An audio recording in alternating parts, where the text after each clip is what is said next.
Ito yung pinakaunang gift na bubuksan ko. Pero yung iba, sa Pasko ko na bubuksan. Ito yung sa exchange gift namin.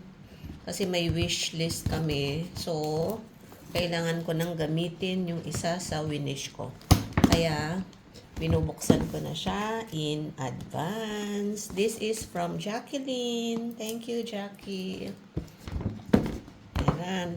Actually, isa lang, tatlong choices lang, pero isa lang naman dapat ang ireregalo.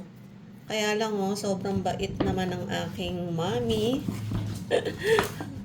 Binilhan niya ako ng kitchen towel. Kasi ito yung gustong gusto ko, kitchen towel. Tapos, yung pangalawa, sabi ko wow, hand soap. Bumili pa naman ako ng hand soap kahapon. Diba? Hand soap. And, lastly, yung pangatlong option ko, lampshade.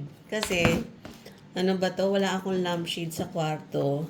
Minsan, gusto ko nakasarado yung pinto, tapos naka-off yung ilaw, madilim.